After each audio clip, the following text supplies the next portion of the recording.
నమస్తే welcome to news please ముందుగా headlines మహానాడులో సీనియర్ ఎన్టీఆర్ ఏఐ వీడియో ద్వారా ప్రసంగం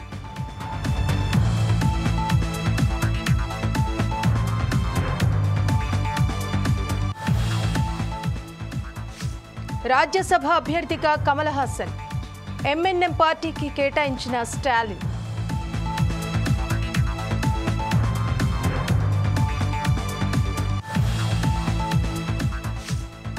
గర్భగుడిలో 5 ఏళ్ల బాలికపై అత్యాచారం ఉత్తరప్రదేశ్లోని ఓ ఆలయంలో ఘటన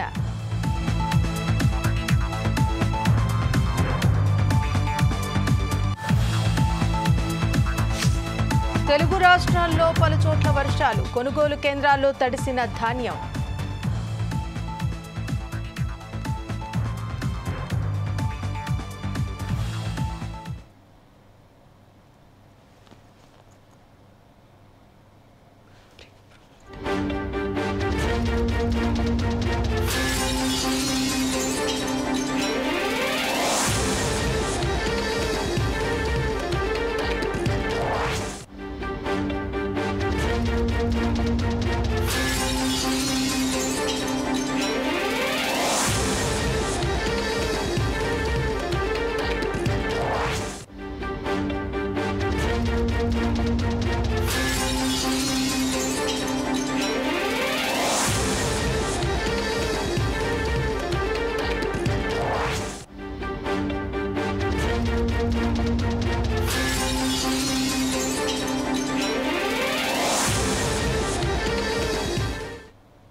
మక్కల్నిధి మయ్యం పార్టీ అధినేత కమల్ హాసన్ రాజ్యసభకు వెళ్లనున్నారు. 2024 లోక్సభ ఎన్నికల సమయంలో డీఎంకేతో కుదిరిన ఒప్పందం ప్రకారం ఎంఎన్ఎంకు ఎగువ సభ స్థానం కేటాయించారు. ఈ విషయాన్ని డీఎంకే ఎంఎన్ఎం ఖరారు చేశాయి. 8 రాజ్యసభ స్థానాలకు జూన్ 19వ తేదీన ఎన్నికలు జరగనున్నాయి. తమిళనాడులో 6, అస్సాంలో 2 సీట్లు వీటిలో ఉన్నాయి. తమిళనాడుకు చెందిన అన్బుమణి రామదాస్, ఎం షణ్ముగం, ఎన్ చంద్రశేఖరన్, ఎం మహమ్మద్ అబ్దుల్లా, పి విల్సన్, వైగో ఎగువ సభ పదవీ కాలం జూలై 25తో ముగిసింది.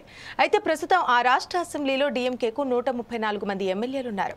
దాంతో 4 స్థానాలను ఆ పార్టీనే దక్కించుకుంటుందని తెలుస్తోంది.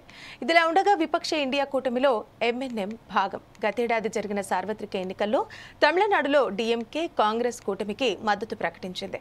ఒప్పందంలో భాగంగా రాష్ట్రంలోని 39 లోక్సభ స్థానాలు, పుదుచ్చేరిలోని 1 స్థానంలో ఎంఎన్ఎం ప్రచారం చేసింది. ఇక 2025 ఎగువ సభ ఎన్నికల్లో ఎంఎన్ఎం పార్టీకి రాజ్యసభ స్థానం ఇచ్చేందుకు డీఎంకే నేతృత్వంలోని కూటమి అంగీకరించింది. కమల్ 2019లో ఎంఎన్ఎం పార్టీని స్థాపించారు. అవినీతి, వారసత్వ రాజకీయాలకు వ్యతిరేకంగా పోరాడేందుకు గ్రామాల సాధికారిత కోసం దీనిని ఏర్పాటు చేసినట్టు తెలిపారు.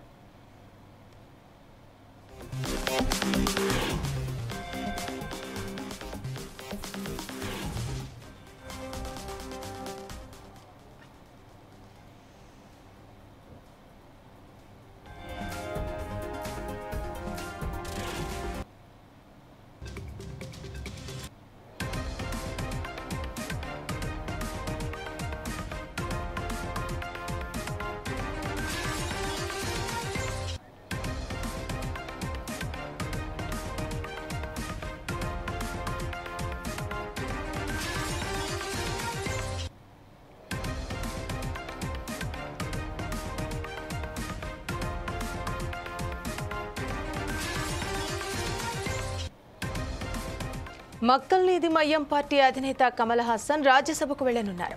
2024 లోక్సభ ఎన్నికల సమయంలో డీఎంకేతో కుదిరిన ఒప్పందం ప్రకారం ఎంఎన్ఎంకు ఎగువ సభ స్థానం కేటాయించారు. ఈ విషయాన్ని డీఎంకే ఎంఎన్ఎం ఖరారు చేశాయి. 8 రాజ్యసభ స్థానాలకు జూన్ 19వ తేదీన ఎన్నికలు జరగనున్నాయి. తమిళనాడులో 6, అస్సాంలో 2 సీట్లు వీటిల్లో ఉన్నాయి. తమిళనాడుకు చెందిన అన్బుమణి రామదాస్, ఎం షణ్ముగం, ఎన్ చంద్రశేఖరన్, ఎం మహమ్మద్ అబ్దుల్లా, పి విల్సన్, వైగో ఎగువ సభ పదవీ కాలం జూలై 25తో ముగుస్తోంది. ఇక ప్రస్తుతం ఆ రాష్ట్ర అసెంబ్లీలో డీఎంకేకు 134 మంది ఎమ్మెల్యేలున్నారు. దాంతో 4 స్థానాలను ఆ పార్టీనే దక్కించుకుంటుందని తెలుస్తోంది. ఇదిలా ఉండగా విపక్ష ఇండియా కూటమిలో ఎంఎన్ఎం భాగం. గతేడాది జరిగిన సార్వత్రిక ఎన్నికల్లో తమిళనాడులో డీఎంకే, కాంగ్రెస్ కూటమికి మద్దతు ప్రకటించింది. ఇక ఒప్పందంలో భాగంగా రాష్ట్రంలోని 39 లోక్సభ స్థానాలు, పుదుచ్చేరిలోని 1 స్థానంలో ఎంఎన్ఎం ప్రచారం చేసింది. 2025 ఎగువ సభ ఎన్నికల్లో ఎంఎన్ఎం పార్టీకి రాజ్యసభ స్థానం ఇచ్చేందుకు డీఎంకే నేతృత్వంలోని కూటమి అంగీకరించింది. కమల్ 2018లో ఎంఎన్ఎం పార్టీని స్థాపించారు. అవినీతి, వారసత్వ రాజకీయాలకు వ్యతిరేకంగా పోరాడేందుకు, గ్రామాల సాధికారత కోసం దీనిని ఏర్పాటు చేసినట్టు తెలిపారు.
బ్రేకింగ్ న్యూస్ చూస్తున్నాం. ఉత్తరప్రదేశ్లోని ఆగ్రాలో అమానుషం చోటు చేసుకుంది. ఓ 5 ఏళ్ల బాలికపై గర్భగుడిలో అత్యాచారం జరిగింది. ఈ సమయంలో అక్కడికి వెళ్లిన బాలిక అమ్మమ్మ కూడా అత్యాచారానికి గురైంది. జగదీష్పుర పోలీస్ స్టేషన్ పరిధిలో ఈ ఘటన చోటు చేసుకుంది. ఆ బాలిక తన ఇంటి సమీపంలో ఆడుకుంటోంది. ఇది గమనించిన యువకుడు ఆ బాలికను మభ్యపెట్టి ఆలయంలోకి తీసుకెళ్లాడు. అక్కడ బాలికపై అత్యాచారానికి పాల్పడ్డాడు. దీంతో బాలిక కేకలు వేసింది. అది విన్న బాలిక అమ్మమ్మ ఆలయానికి వెళ్ళింది. ఆమెపై కూడా అత్యాచారానికి ఒడిగట్టాడు ఆ నిందితుడు. ఈ వ్యవహారాన్ని గమనించిన స్థానికులు అక్కడికి చేరుకున్నారు. వారు ఆలయం లోపలికి వెళ్లారు. ఇంతలో నిందితుడు బాలిక అమ్మమ్మను తోసి పారిపోయే క్రమంలో స్థానికులు పట్టుకొని కొట్టారు. అనంతరం ఆ బాలికను, నిందితుడిని పోలీస్ స్టేషన్కు తీసుకెళ్లారు. ఆ బాలిక తన బాధను వివరించింది. పోలీసులు వెంటనే బాలికను వైద్య పరీక్షలు చేయించారు. వైద్యులు అత్యాచారం జరిగినట్టు నిర్ధారించారు. ఎఫ్ఐఆర్ నమోదు చేసిన పోలీసులు నిందితుడిపై కేసు నమోదు చేశారు. ఇక ప్రాథమిక దర్యాప్తు తర్వాత పోలీసులు సీసీటీవీ ఫుటేజ్ ఆధారంగా నిందితుడిని అరెస్టు చేశారు. నిందితుడి మానసిక ఆరోగ్యం బాగానే ఉందని పోలీసులు వెల్లడించారు. ఇక నిందితుడు తమ ఇంటి నుంచి కొంత దూరంలో నివసిస్తున్నాడని బాలిక అమ్మమ్మ తెలిపినట్టు పోలీసులు వెల్లడించారు.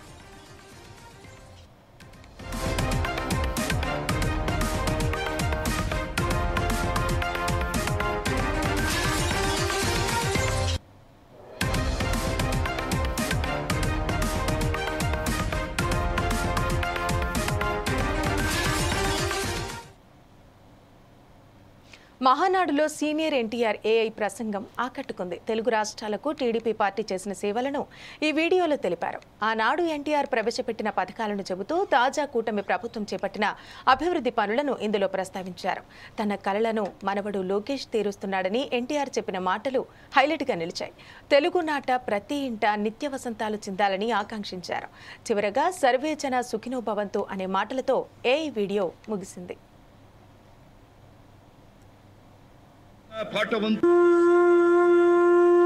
మహావేడుకల నింగి నేల పసుపుమయమై పరవశించేలా అంగరంగ వైభవంగా జరుగుతున్న మహానాడు పండుగ వేళ 10 కోట్ల తెలుగు తమ్ముళ్లకు, ఆడపడుచులకు, రైతన్నలకు, శ్రమజీవులకు, దేశ విదేశాల్లో తెలుగు కీర్తి పతాకాలుగా వెలుగొందుతున్న మన బిడ్డలకు వివిధ రంగాలలో తమ ప్రజ్ఞ పాఠవంతో తెలుగు తల్లికి సాంస్కృతిక, సాంకేతిక, సాహిత్య నీరాజనమిచ్చిన కళాకారులకు, మేధావులకు, శాస్త్రజ్ఞులకు, విఘ్నులకు, ముఖ్యంగా నా పసుపు జెండాను కుండెల మీద మోస్తున్న తెలుగుదేశం కార్యకర్తలకు నా హృదయపూర్వక నమస్సుమాంజలి. సరిగ్గా 43 ఏళ్లయింది నా తెలుగు వారి కోసం, నా తెలుగు జాతి ఆత్మ గౌరవం నిలపడం కోసం తెలుగుదేశం పార్టీ స్థాపించి.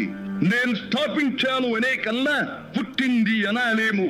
ఎందుకంటే ఆనాడు కార్మికుడి చెమట నుంచి, కర్షకుల రక్తం నుంచి, చాడిత పీడిత ప్రజల బాధ నుంచి పుట్టింది తెలుగుదేశం. కులమత వర్గాలకు అతీతమైన నవ సమాజానికి సరైన నిర్వచనం చెప్పేందుకే తెలుగుదేశం పుట్టింది. పేదకు కనీస అవసరాలైన పూటకు పక్కెడన్నము, తన దాచుకోవడానికి పక్కా ఇల్లు, గౌరవం నిలుపుకోవడానికి ఒంటి మీద వస్త్రం, వీటితో పాటు రైతన్నల సంక్షేమం, ఆడపడుచుల అభ్యుదయం, బలహీన వర్గాలకు పాలనాధికారం, వీటిని అందించడం కోసం మొదలైన తెలుగుదేశం ప్రస్థానం ఆ తరువాత ఎన్నో మలుపులు తిరిగింది. కొత్త జగతికి, అపూర్వ ప్రగతికి పాటను వేసింది. హైదరాబాద్, సికింద్రాబాద్లకు ట్యాంకు బండతో నేను సాంస్కృతిక వారధి కడితే, ఆ తర్వాత సైబరాబాద్ అనే కొత్త నగరాన్ని పుట్టించి తెలుగు నేలకు, ఆధునిక ప్రపంచానికి సాంకేతిక వారధిని కట్టించిన వాడు చంద్రబాబు. లక్షల రూపాయల జీతం గురించి ఏమారైనా కలగన్నామా? దాన్ని సాధ్యం చేసింది నా తెలుగుదేశం ప్రభుత్వమే అని చెప్పడానికి నాకు గర్వకారణంగా ఉంది. డ్వాక్రా సంఘాలతో నా ఆడపడుచులు సాధించిన ఆర్థిక స్వాతంత్ర్యం చూసి నాకు సంతృప్తిగా ఉంది. గోదావరిని కృష్ణమ్మతో కలిపేది ఎప్పుడో పోలవరం తెలుగు వారికి దేవుడిచ్చిన వరంగా రూపొందే శుభదినం ఎప్పుడో అని ఆనాడు నేను పలవరించాను.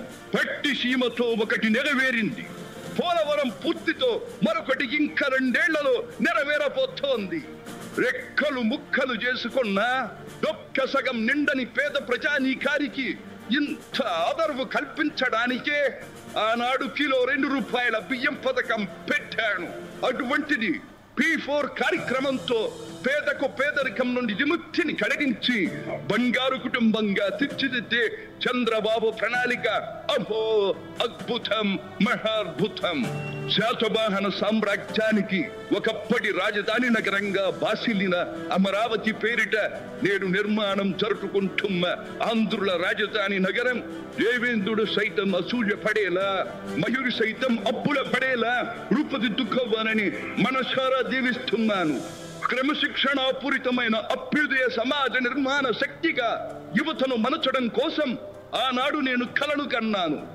యువగణానికి ప్రాధాన్యమిచ్చి యువశక్తికి పదును పెట్టి నా కలను నేడు తీరుస్తున్నాడు నా మనవడు లోకేష్. అంతేకాదు, అధికారానికి సరైన నిర్వచనం మానవ సేవ అని ఆనాడు నేను పాటించిన నియమాన్ని నేడు గతంలో ఆచరించి పార్టీ కార్యకర్తకైనా సాధారణ పౌరుడికైనా అండగా నిలుస్తూ నా వారసత్వానికి వన్నెదిస్తున్నాడు లోకేష్. గగన సీమ నుండి ఇది చూసి అయ్యా రే ఫలా ఫలా మనవడా ఫలా అని మురిసిపోతోంది నా మనస్సు. ఈ దేశం మనది, దేశ సమైక్యతే మా సిద్ధాంతం, మా రాష్ట్రాభివృద్ధే మా దేశాభివృద్ధే మా లక్ష్యం అంటూ ఆనాడు నిత్యం నినదించేవాడి. ఈనాటి వికసిత భారత్, వికసిత ఆంధ్రప్రదేశ్ గురించి వింటుంటే ఇదే కదా నేను కోరుకున్నది అనిపిస్తోంది. చివరిగా ఒక్క మాట, చెరుగు నేల నలు చెరుగుల పాడి పంటలతో పారిశ్రామిక వికాసంతో పరవశించాలని తెలుగులాట ప్రతి ఇంట నిత్య వసంతాలు కడపలో 2వ రోజు జరుగుతున్న టీడీపీ మహానాడులో వైఎస్ వివేక హత్యపై కీలక వ్యాఖ్యలు చేశారు ముఖ్యమంత్రి చంద్రబాబు. వివేక హత్యను గుండెపోటుగా చిత్రీకరించారని, ఆ వార్తలు చూసి తాను నిజమని నమ్మానని గుర్తు చేసుకున్నారు. ఆ తర్వాత అసలు విషయం తెలిసి షాక్ తిన్నానని అన్నారు. గొడ్డలితో దారుణంగా చంపేసి రక్తాన్ని కడిగేసి ఏమీ జరగనట్టు గుండెపోటు అని చెప్పగలిగారంటే ఎలాంటి వారితో మనం పోరాడుతున్నామనేది గుర్తుపెట్టుకోవాలని అన్నారు. నారాసుర రక్త చరిత్ర అంటూ తనపైనే నిందలు వేశారని, అలాంటి వారితో జాగ్రత్తగా ఉండాలని పిలుపునిచ్చారు సీఎం చంద్రబాబు. కడప గడ్డలో చెప్తున్నా, వివేకానంద రెడ్డి మర్డరు నాలాంటి నాయకుడినే మోసం చేయగలిగారంటే, తెల్లవారితో నిద్రలేస్తే గుండెపోటుతో వివేకానంద రెడ్డి గారు చనిపోయారు. అందరి మారిగా నేను కూడా నమ్మాను. అంతవరకు ఎప్పుడు కూడా నేను వేరే కోణంలో ఆలోచించేవాడిని. ఎన్నికల బిజీలో నమ్మితే సాయంత్రానికి మలుపుల మీద మలుపులు, గొడ్డలితో మెదడు కూడా బయట వచ్చి అంత చిన్నాభిన్నమైపోయి రూమంతా రక్తం ఉంటే అలాంటిది కడిగేసి ఏమీ జరగనట్టు గుండెపోటుతో రక్తం వచ్చి గోడలన్నీ కూడా తడిచిపోయాయని చెప్పగలిగారంటే ఎలాంటి వారితో మనం పోరాడుతున్నాం ఒక్కసారి ఆలోచించుకోవాల్సిన అవసరం ఉంది.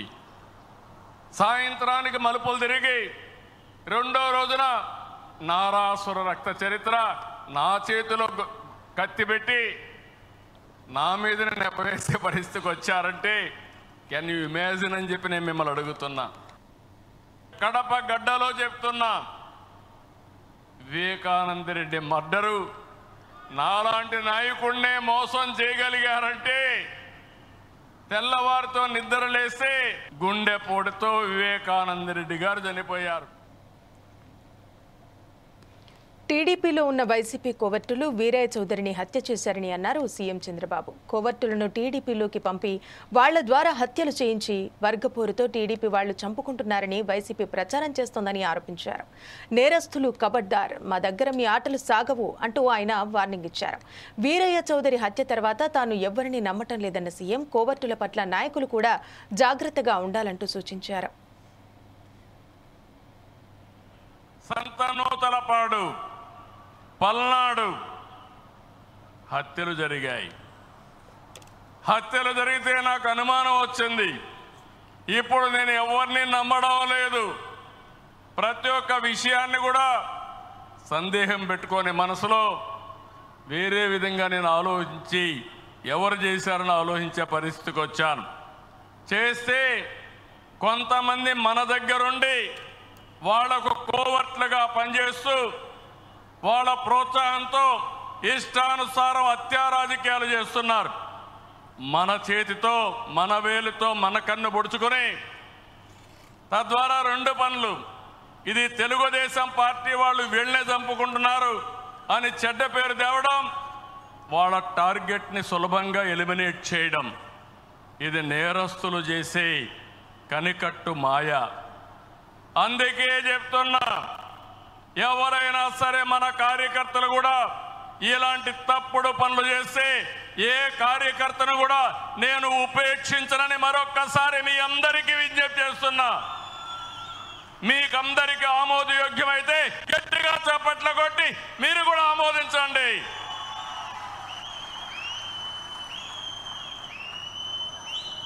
నేరస్తులు కబద్దార్, నా దగ్గర మీ ఆటలు సాగనివ్వను. ఇది ఒక హెచ్చరిక. కోవర్ట్లు మన దగ్గరికి పంపించి ఆ కోవర్ట్ల ద్వారా మీ అజెండా నెరవేర్చుకోవాలనుకుంటే ఇది మీకు సాధ్యం కాదు. అందుకే మిమ్మల్ని అందరినీ కోరుతున్నా, వలస పక్షులు వస్తాయి, వలస పక్షులు పోతాయి, కానీ నిజమైన కార్యకర్త శాశ్వతంగా ఉంటాడు. ఆ విషయం మనందరం గుర్తుపెట్టుకోవాల్సిన అవసరం ఉంది. పార్టీ బలోపేతం కావాలి. అదే సమయంలో కోవర్ట్ల పట్ల జాగ్రత్తగా ఉండవలసిన బాధ్యత మనందరిపైన ఉంది.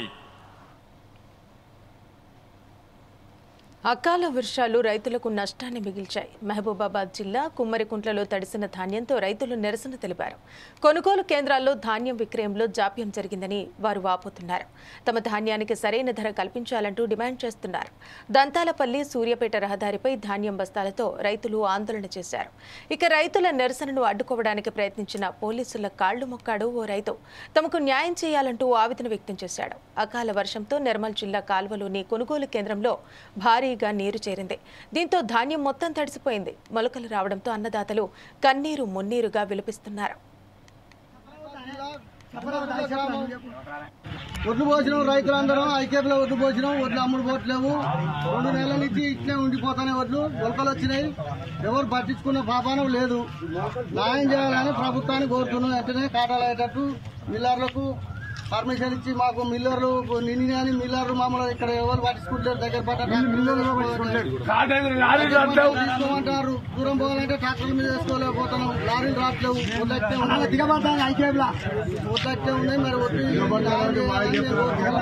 మరి కటింగ్లు లేకుండా మా ధాన్యం అంతా కొనుగోలు అయ్యేటట్టు చూడాలని మీ అందరికీ న్యాయం చేయాలని మేము కోరుకుంటున్నాము.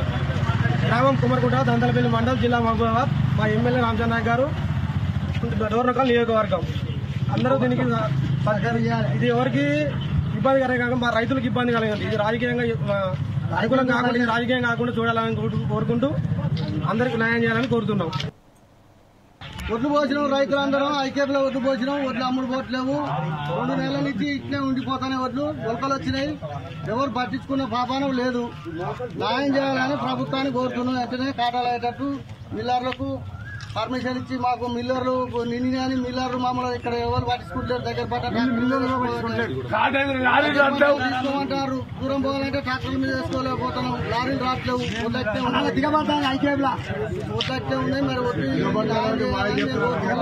మరి కటింగ్లు లేకుండా మా ధాన్యం అంతా కొనుగోలు అయ్యేటట్టు చూడాలని మీ అందరికీ న్యాయం చేయాలని మేము కోరుకుంటున్నాము. గ్రామం కుమరకుంట దంతలపల్లి మండలం జిల్లా మహబూబాబాద్. మా ఎమ్మెల్యే రామచంద్ర నాయక్ గారు డోర్నకల్ నియోజకవర్గం.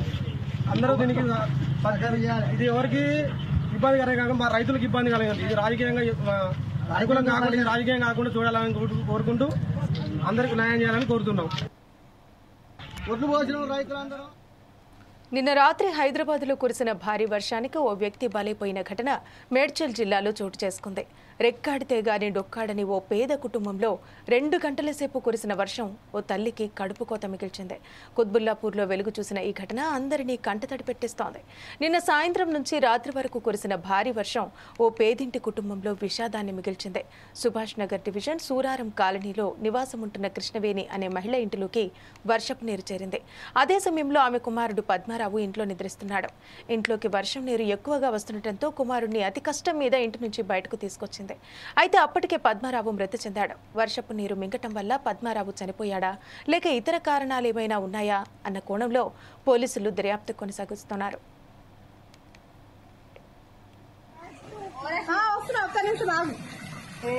దాంట్లోకి వెళ్ళి తీసుకుని వచ్చిల్లా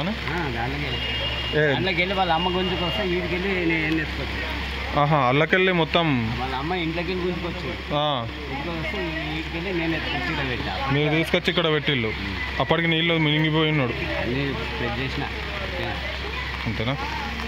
Quthbullapur Suraram colony 130 division last bus సమీపాన బ్యాక్ సైడ్లో పద్మరావు అనే వ్యక్తి మరి ఇక్కడ బయట కూర్చొని ఉండే సాయంత్రము కూర్చున్న తర్వాత వర్షం పడుతుందని తను లోపలికి వెళ్ళడం జరిగింది.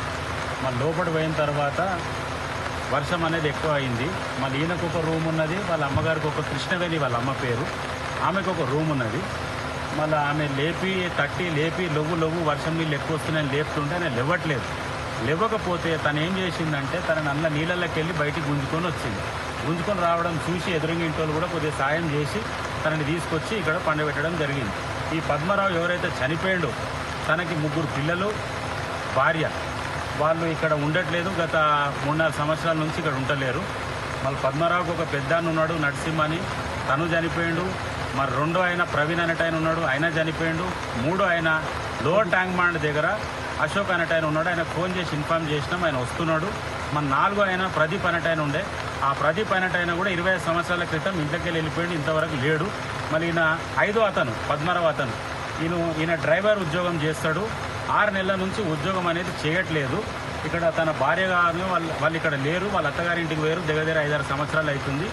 మళ్ళీ ఇప్పుడైతే జరిగిన విషయం అయితే మీకు చెప్పేది ఇది. దాంట్లోకి వెళ్ళి తీసుకుని వచ్చిల్లా